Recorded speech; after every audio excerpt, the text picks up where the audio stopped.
Bangladesh and also the learned advocate of the Supreme Court, Mr. Manzil Murshid, Honorable guest speaker, leading lawyer and pioneer of PIL on environment in the region, Mr. Mahesh Chandra Mehta, Honorable Mr. Justice Shirin Sharmin Choudhury, Honorable Judge of the Appellate Division of the Supreme Court, Mr. Basit Majumdar, Senior Advocate of the Supreme Court, Professor Mesbah Kamal, Mr. Dr. Abu Nasir Khan, Honorable Members of Human Rights and Peace for Bangladesh, Honorable Judges of the Supreme Court, Honorable Additional Attorney General, media representatives, learned advocates of the Supreme Court, and friends, ladies and gentlemen.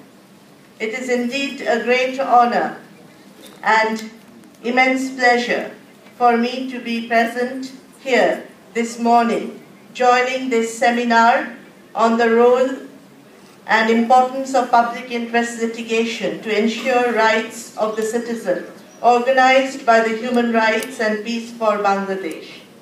I would like to thank Advocate Manzil Murshid, President of HRPB, for inviting me and giving me the opportunity to be here this morning. I must say that being present in the Supreme Court auditorium brings back very fond memories for me, as I have been involved in the Supreme Court and practiced as a lawyer for 15 long years before I took up the position in the government. So it is always a pleasure to come back to the Supreme Court premises and also to the auditorium, which is almost like home to me. I would also like to thank the Human Rights Peace for Bangladesh, the organization and its members, for their role in promoting the cause of public interest and human rights and their dynamic contribution in this field. It is indeed a very special pleasure to welcome the renowned jurist, Mr. M.C. Mehta from India, a leading lawyer, having received international recognition for his role in making public interest litigation instrumental in vindicating the right to environment. I would like to specially congratulate Mr. Mehta for his significant contribution in building jurisprudence in environmental sector through public interest litigation.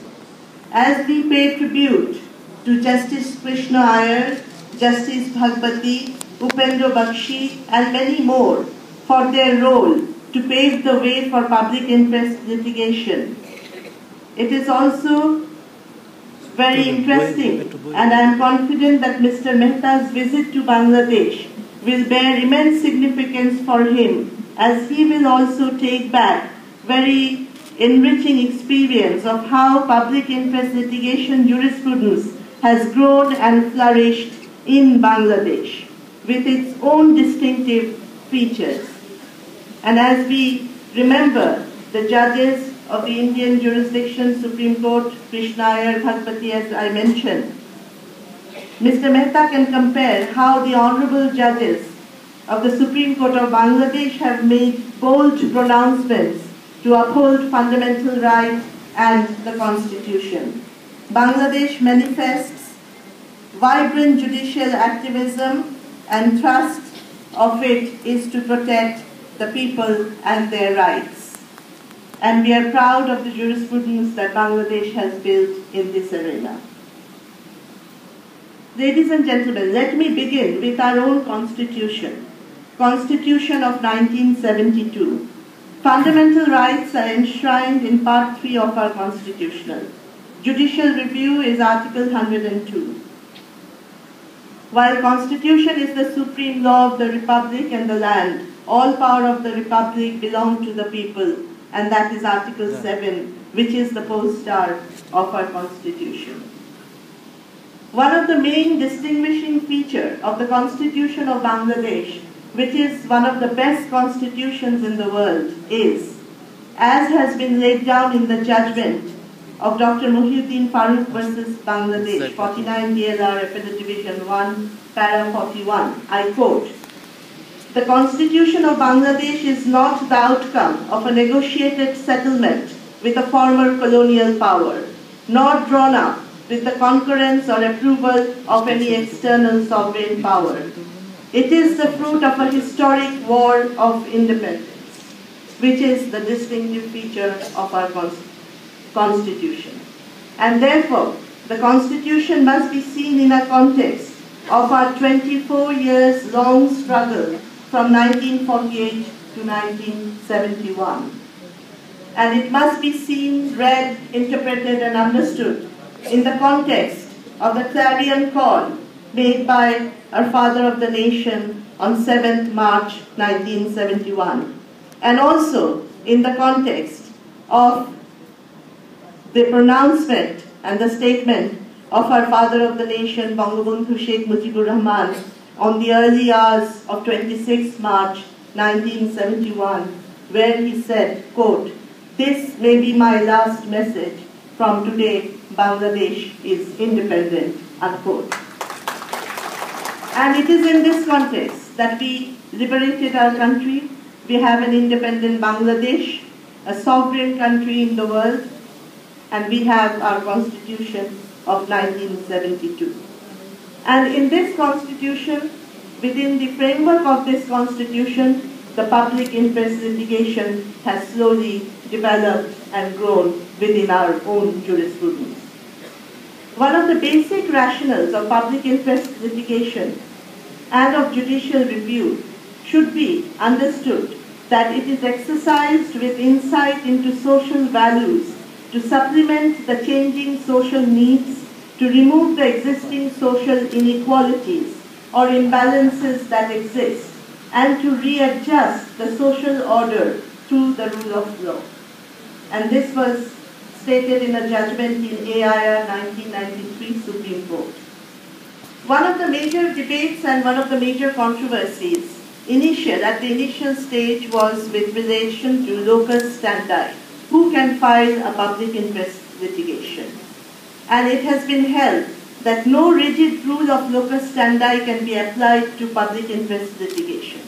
Any person acting bona fide and having sufficient interest in maintaining an action for judicial redress for public injury to put the judicial machinery in motion can come forward and file a public interest litigation.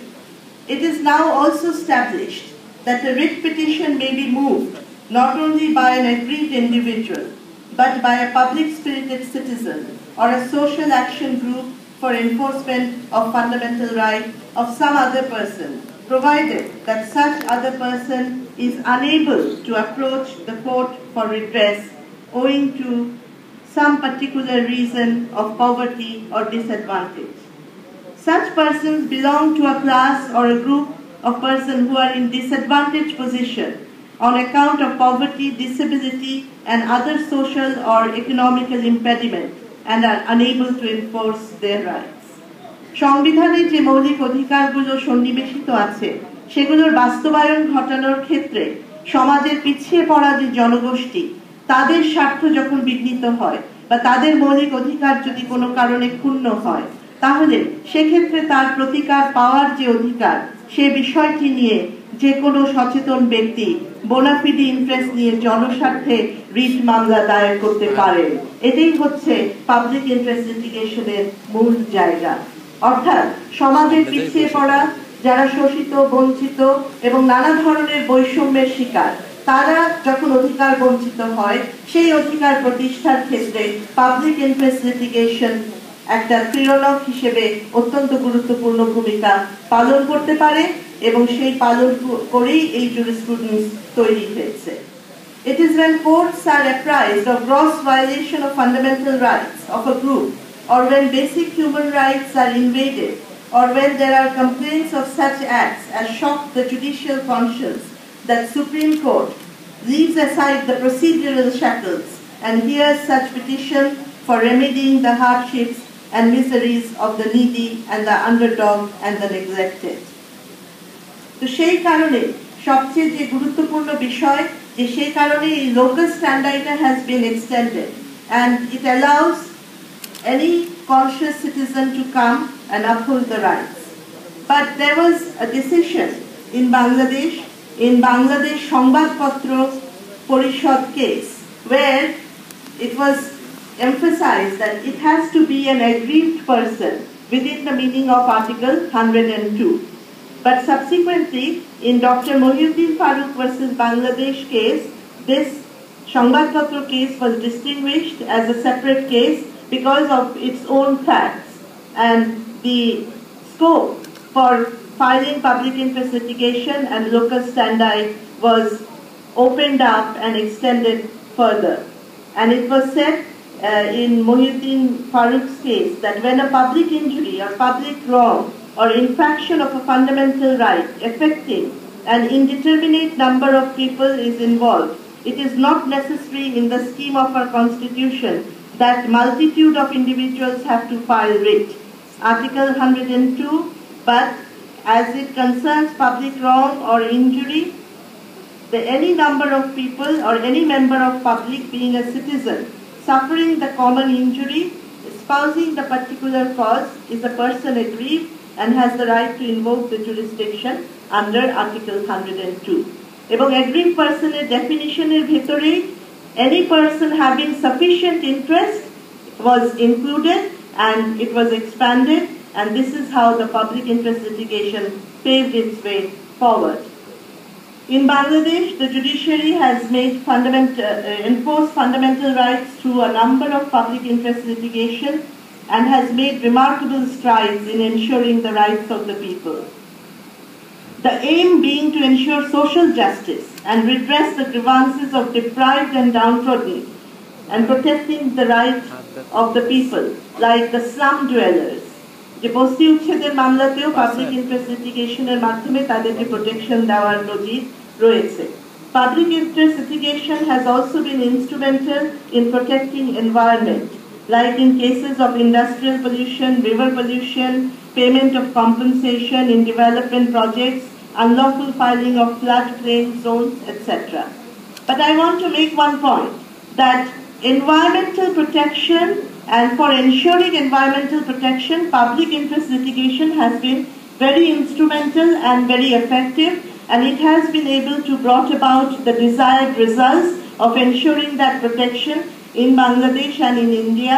And as we see that Mr. Mehta has himself administered many landmark cases, like the Taj Mahal, the Ganga, and many more, child labor issues and many more. But I would like to emphasize that while the public interest litigation has rooted and has grown as an instrument to protect environment, we should not only confine it for environmental protection, but this can be used to vindicate the right of the disadvantaged wherever they are affected. It may be for food adulteration, it may be for ensuring safe drinking water, it may be for ensuring proper services in the health sector to the people which violate their fundamental rights. So public interest litigation has a much broader spectrum within which environment is of course an important component. Now it is important for us to, as we stand here today, we are familiar with this concept of public interest litigation, and also the difficulties and challenges were there when it was first started. But now we have overcome that. So now, having achieved so much, where do we go from here? Public interest litigation must not open floodgates and allow the jurisprudence built around it get diluted. So that is something of concern which we must bear in mind. But I strongly feel that it is the pledge of our Constitution that realization through a democratic process of a socialist society free from exploitation, a society in which rule of law, fundamental human rights and freedom, equality and justice, economic, social, political, would be ensured for all. This is the pledge of our Constitution, and public interest litigation should continue to be instrumental in vindicating the rights of the individuals to attain this goal which is in our Constitution. Judiciary has a major role to play and must continue its efforts in taking rights seriously and bringing about the desired and pledged social change. Public interest, let us see public interest litigation as a commitment. Let us see it as for a noble cause and also for ensuring social justice. And one other point I would just like to flag before I conclude. Globalization may pose new challenges. While we have been able to establish PIL for vindicating our rights, for social justice, for environment, and for other public interest causes, there may be new emerging areas where we may need to invoke public interest litigation.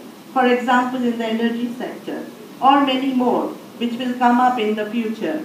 The judiciary and the lawyers and human rights activists will have to be conscious about this fact. So let us all come together and ensure the social justice and the pledge of our Constitution, make it a reality, the fundamental rights for the people and for all on equal terms. I will conclude with the words of a renowned scholar and jurist. It is justice, not charity, that is wanting in the world. Thank you all. May Bangladesh live forever.